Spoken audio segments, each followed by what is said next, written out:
સત્તા સોંપણી એટલે કાયદાકીય દૃષ્ટિ સત્તા એટલે કાયદેસર રીતે પગલાં લેવાનો અધિકાર. પરંતુ ધંધાકીય એકમમાં સંચાલનની દૃષ્ટિ જોઈએ તો સત્તા એટલે હુકુમો આપવો અને તેનો અમલ થાય તે જોવાનો અધિકાર. જેમ એકમનું કદ વિસ્તૃત જાય તેમ ઉચ્ચ સંચાલક કેટલાક કાર્યો અંગે સત્તા અને તેનો અમલ થાય છે કે નહીં તે જોવાનો અધિકાર તેમના મદદનીશોને સોંપે છે.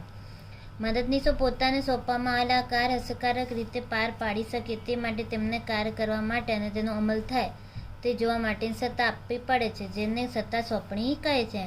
સામાન્ય અર્થમાં કહીએ તો સત્તા સોંપણી એટલે કાર્યને બીજાને સોંપણી કરવી અને તે કાર્ય માટેની સત્તા આપવી. એટલે કોઈ પણ કાર્ય કરવા માટે બીજાને હુકુમ કરવું અને એ કાર્ય થાય છે કે નહીં તે અમલ કરવાનું કાર્ય. બસ આ જ અર્થ તમારે સિમ્પલ ભાષામાં લખવાનું છે. એક આ છે તમારે આ લખાય અને એક આ લખાય, બરાબર. હવે એક વ્યાખ્યા આપી છે લૂઇસ એલન. સત્તા સોંપણી એ એવી પ્રક્રિયા છે જેમાં સંચાલક પોતાને મેળવેલ સત્તામાંથી વિવિધસ્વરૂપ તેના મદદનીશોને કાર્ય અને ફરજોની સાથે સત્તા સોંપે છે અને મદદનીશો અન્ય વ્યક્તિઓના સહકારથી જે તે કાર્યનો અમલ કરવાના હેતુસર સભાનપૂર્વક તેને કાર્ય કરે છે. સત્તા સોંપણીમાં જવાબદારીનો ખ્યાલ પર પૂરક છે. મદદનીશોને સત્તા આપી દેવાથી તે કાર્યમાં અમલ માટે મદદનીશો જવાબદાર રહે છે, પરંતુ તે કાર્ય પરિણામોનો અંતિમ ઉત્તરદાયિત્વ ઉચ્ચ અધિકારીઓનું જ રહે છે. એટલે કે સત્તા સોંપણી જવાબદારીથી છૂટવાનો માર્ગ નથી. હવે વાત કરીએ મહત્વની. એના મહત્વ શું? સત્તા સોંપણીથી આપણને શું ફાયદો? મહત્વ કહો કે ફાયદો? તમારે એક્ઝામમાં પૂછે કે સત્તા સોંપણીનો ફાયદો લખો તો આ જ લખવાનું મહત્વ, બરાબર. સત્તા સોંપણી ઉચ્ચ સંચાલક કામગીરીને રાહત આપે છે. તેના કારણે તેઓ નીતિ વિષયક નિર્ણયો પર ધ્યાન કેન્દ્રિત કરી શકે છે. તેના દ્વારા સંચાલક કાર્ય રીતે થાય છે. તેથી કહી શકાય કે સત્તા એ સંચાલનની ચાવી છે, જ્યારે સત્તા સોંપણી વ્યવસ્થા તંત્રની ચાવી છે, બરાબર. હવે પહેલું છે કાર્યક્ષમ સંચાલન. સત્તા સોંપણીના કારણે એકમની ઉચ્ચ સપાટી કામ કરતા અધિકારીઓની કામગીરીમાં ઘટાડો થાય છે. રોજિંદા કાર્યોની સોંપણી અન્ય સપાટી પર સોંપવામાં આવતી હોવાથી ઉચ્ચ સપાટી સંચાલન મહત્વના વિષયો પર ધ્યાન આપી હેતુઓ સિદ્ધ કરી શકે છે, જેના કારણે સંચાલક કાર્ય અસરકારક બને છે. આમાં શું થાય કે અલગ અલગ માણસોને અલગ અલગ કાર્ય સોંપી તો એમના કાર્યમાં પણ એમની જવાબદારી પણ ઓછી થઈ જાય. એટલે કાર્યક્ષમ સંચાલન સારી રીતે કાર્ય કરી શકે સંચાલકો અને ઉચ્ચ સપાટીના સંચાલન મહત્વના વિષય પર શું કરીએ? ધ્યાન કેન્દ્રિત કરી શકીએ. બધા ડિપાર્ટમેન્ટમાં ધ્યાન ના રાખવું પણ એમને જે ઇમ્પોર્ટન્ટ વિભાગ છે એના ઉપર જ એ ધ્યાન રાખે છે.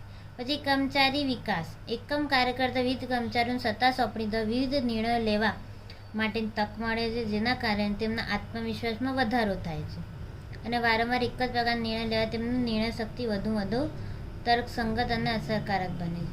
જેમ કે કર્મચારીનો વિકાસ થાય છે. જેમ કે એને કોઈ કાર્ય સોંપવામાં આવે છે તો એનાથી એ વારંવાર એક જ પ્રકારનો નિર્ણય લે ને તો એમાં શું થાય છે?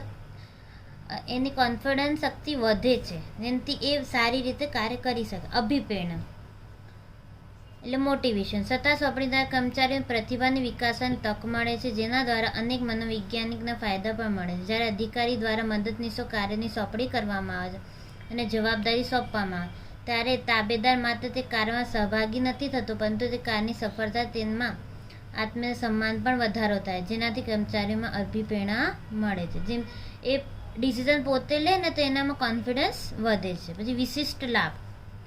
એકમમાં કામ કરતી બધી જ વ્યક્તિઓ પાસે બધા જ પ્રકારના કાર્યની કુશળતા કે સક્ષમતા ના હોય તે સ્વાભાવિક છે. સત્તા સોંપણી કાર્ય જુદી જુદી વ્યક્તિને કાર્યની જવાબદારીની સત્તા અપાય છે. આ દરેક વ્યક્તિ લાયકાત, કૌશલ્ય, જ્ઞાન અલગ અલગ હોવાથી વિશિષ્ટતાનો લાભ મળે. જેમ કે કોણામાં શું લાયકાત કે કૌશલ્યતા તે જાણવા માટે આપણે એને કાર્ય સોંપે છે, સત્તા આપીએ છીએ. એનાથી શું થાય છે? એમાં શું આવડત છે, એને કઈ વસ્તુનું જ્ઞાન છે, એ બધું એનામાંથી બહાર નીકળે. એટલે એનું વિશિષ્ટકરણનો એને લાભ મળે છે કે એનામાં વિશિષ્ટતા શું છે. સંકલન. સત્તા સોંપણી કાર મદદનીશ અને ઉપરી અધિકારી જેવા સંબંધ સ્થપાય છે. તળ સપાટીના કર્મચારી પોતાના કાર્યનો નિર્ણય લેવા માટે સ્વતંત્રતા મળે. તેના સૂચનો સફળતા નોંધ લેવા તેના અભિપ્રાય પણ ચોક્કસ સ્થાન મળે. તેથી એકમમાં આંતરમાળખીય સંબંધો વિકસે જેના કારણે સંકલનનું કાર્ય અસરકારક રીતે થાય છે.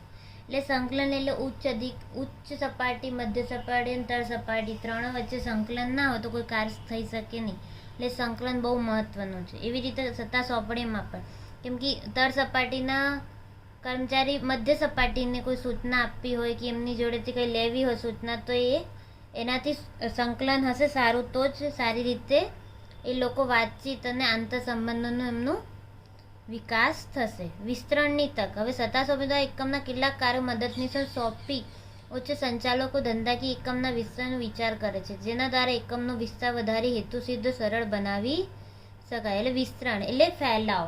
કોઈ પણ કાર્ય કરવું હોય ને તો એમાં અલગ અલગ લોકોને સત્તાની સોંપણી કરી દઈએ ને તો એનાથી શું થાય, એમના કાર્યનું વિભાજન થઈ જાય, એટલે વિસ્તરણ થઈ જાય. એનાથી શું થાય, જે પણ હેતુ એમને સિદ્ધ કરવાનો એ સરળ બની જાય. હવે તમારે એક્ઝામમાં આ પૂછાય છે, ખાસ આકૃતિ જોવાય ને કે ભાઈ સત્તા સોંપણીના મૂળ તત્વો કયા, બોર્ડમાં પૂછાયેલો છે કે ભાઈ સત્તા સોંપણીના 3 છે: જવાબદારી, સત્તા અને ઉત્તરદાયિત્વ.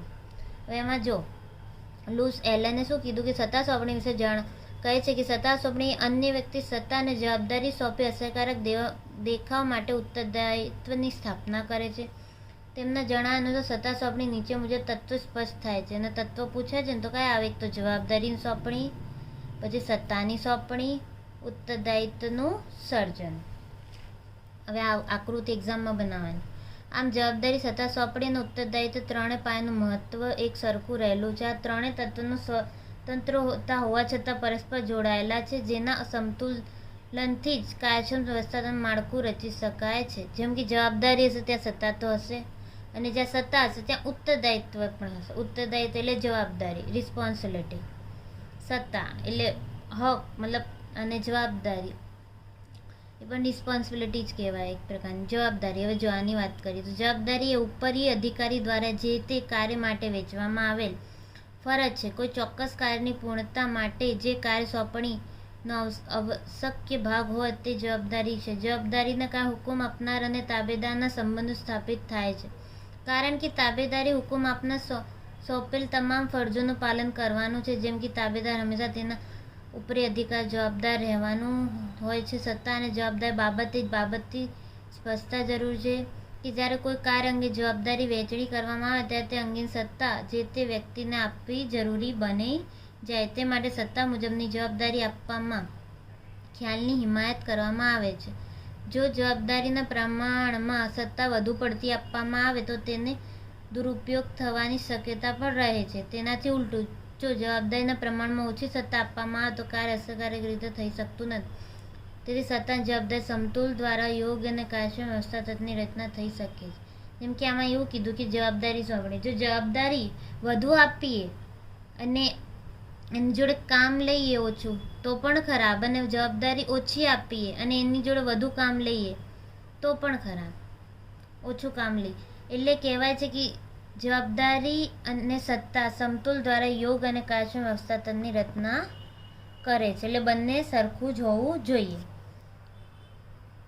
હવે સત્તા સોંપણીની વાત કરીએ. સત્તા એક એવું અધિકાર છે જેના દ્વારા અન્ય પાસેથી કામ લઈ શકાય છે. સંચાર તરફથી મદદનીશો જે કાર્ય સોંપાયા હોય તેને સારી રીતે પાર પાડવા માટે તેને જરૂરી સત્તાની સોંપણી કરવી જોઈએ. સત્તા સોંપણી ઉચ્ચ અધિકાર તળ સપાટી તરફ જાય છે, જેમાં સામાન્ય રીતે નિર્ણય લેવાની અને હુકમ કરવાની સત્તા સોંપવામાં આવે છે. સત્તા સોંપણી વિવિધ બાબતો માટે હોઈ શકે છે, જેમ કે માર્કેટિંગ મેનેજર તેના વિભાગ માટે જરૂરી ખર્ચ કરવાની સત્તા, કર્મચારી નિમણૂક સત્તા, શિક્ષાત્મક પગલાં લેવાની સત્તા વગેરે. સત્તા સોંપણી ક્યાં ઉચ્ચ સપાટીથી તળ સપાટી સુધી હોય. હવે એમાં એક ઉદાહરણ આપ્યું છે કે માર્કેટિંગ મેનેજર તેના વિભાગમાં જરૂરી ખર્ચ કરવાની સત્તા હોય છે, કર્મચારીઓને નિમણૂક અપોઇન્ટ કરવાની સત્તા હોય છે, અને શિક્ષણ એટલે એમને કંઈ ભૂલ કરી તો સજા આપવાની પણ એને સત્તા હોય છે. ઉત્તરદાયિત્વની વાત કરીએ. તાબેદાર દ્વારા થયેલ કાર્યનો ઉત્તર આપવા તરતનો ઉપરી અધિકાર જવાબદાર હોય છે, તેને ઉત્તરદાયિત્વ કહે છે. સત્તાની સોંપણી એ તાબેદાર નિઃશંકપણે તેના ઉપરી અધિકાર દ્વારા સોંપવામાં આવેલ કાર્ય માટે સત્તાની જવાબદારી આપે છે. તેમ છતાં જે તે કાર્યના આખરી પરિણામ માટે તો ઉપરી અધિકારીનું જ ઉત્તરદાયિત્વ રહે છે. જવાબદારી અને સત્તાની સોંપણી કાર્ય પછી સત્તા સોંપનાર પરિણામ બાબતો ઉપરી અધિકારી પોતાના ઉત્તરદાયિત્વ મુક્ત થઈ શકે નહીં. નીચેથી ઉપરી સપાટી પર જાય છે. ઉત્તરદાયી સોંપણી થઈ શકતી નથી. દાખલા હિસાબી અધિકારી દ્વારા હિસાબો લખવાના કાર્યની જવાબદારી એકાઉન્ટન્ટને સોંપવામાં આવે છે, પરંતુ તે હિસાબો સાચા છે કે નહીં ચકાસવા અને તેમાં રહેલ ભૂલ કે ગોટાળા અંગે ઉત્તર આપવાનો ઉત્તરદાયી હિસાબી અધિકારીનો જ નહીં, હિસાબ લખનાર એકાઉન્ટનું જ હોય છે. મતલબ કે ઉત્તરદાયિત્વ કોનું છે? જે લખે છે ને એની જ જવાબદારી, એનું જ ઉત્તરદાયિત્વ. એમાં ઘોટાળા થાય કે કોઈ પણ ભૂલ આવે તો